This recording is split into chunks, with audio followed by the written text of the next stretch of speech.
بل نصیحت دا دی هارونه، خلکو ته به په سپک نظر نه ګوري، خلک به سپک نه ګڼي. الله اکبر. او دا نصیحت هغه چا ته کوي؟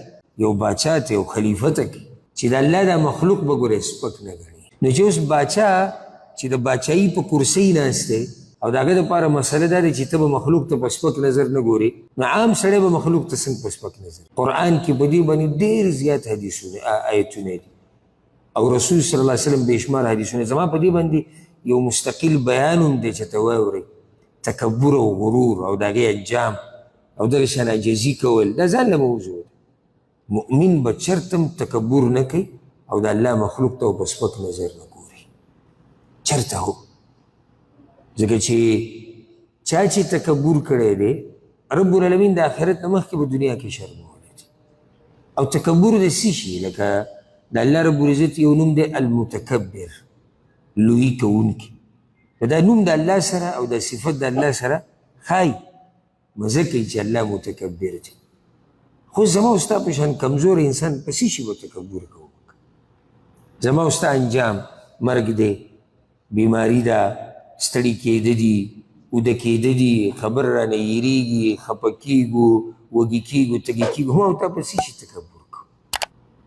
تکبر خو هغه چا سره مزه کوي چې هغه په یو حال دی، هغه زورور دی، د هغه سره همیشه باچایي ده. الحی القیوم، همیشه ژوندی دی، په هغه مرګ نه راځي، ستړی کېږي نه، وږی کېږي نه، تږی کېږي نه، خبره ترې هېرېږي نه، د چا نه هېرېږي نه، څوک پرې زورور کېدی نه شي.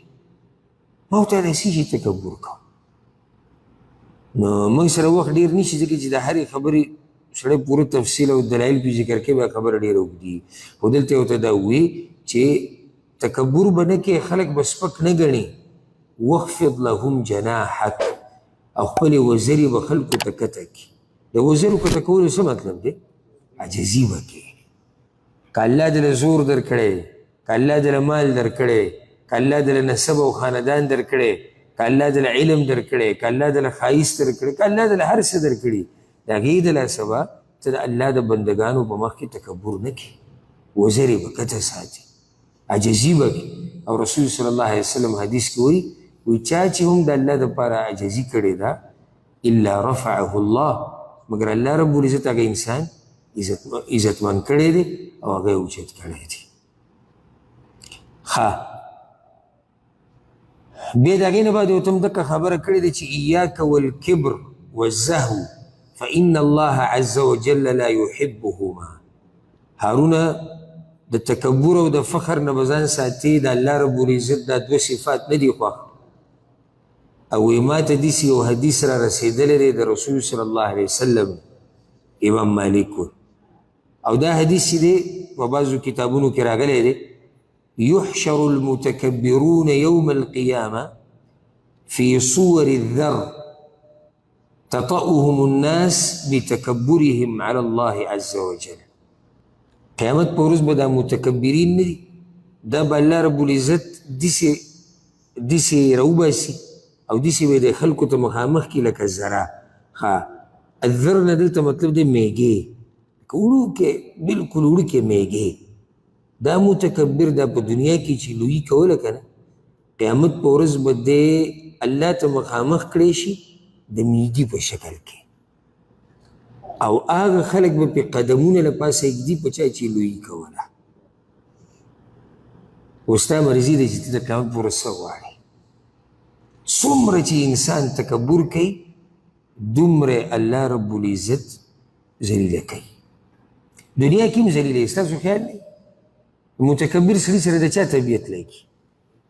هر سړی ترې لرې تښتي، مړه دی پرېږده، دی لوی چاری دی، دی پرېږده مړه لویي کوي. ها، که چېرته یې وله داسې ورته کیني پاسې نو هغه هم مجبوره څه لالچ وي ورته، یا خو ورسره کار کوي، نوکري دی، یا کشر دی، زوی دی، روري دی، رواری دی، خوری دی، هغه مجبوره. اگه د چا چې مجبوري نشتي ته د هغوی نه تپوس وکړه ولې لکه دې سړي سره ناسته پاسته نه کوي، ولې خو دی متکبر دی. بیا که متکبر که عالم دی، که هغه ډاکټر دی، که هغه انجینیر دی، که هغه مالدار سړی دی، که هغه سپین ږیری دی، که هغه زنانه ده، که هغه بوډا دی، که هغه هر څوک دی چې متکبر دی، د الله د بندګانو بدي شي. و سوچ کوي چې د الله د بندګانو بدي شي نو د دې بندګانو د رب هم بدي شي. او حدیث کې دا راځي چې چا هم تکبر کوو نو د الله په حق باندې ډاکه اچولې ده. ولې ځکه چې تکبر صفت ته چا دی؟ د الله دی. او دا متکبر یو قسمه دعوه کوي چې زه هم په دې کې شریک یم د الله سره، والعیاذ بالله. ځکه د تکبر نه ځان لرې ساتي. حدیث کې راځي رسول الله صلی الله علیه وسلم وایي هغه سړی به جنت ته لاړ نه شي د چا په زړه کې چې ذره برابر کبر او تکبر پروت وي، ذره برابر تکبر. تکبر د انسان سره او د مخلوق سره مزه نه کوي.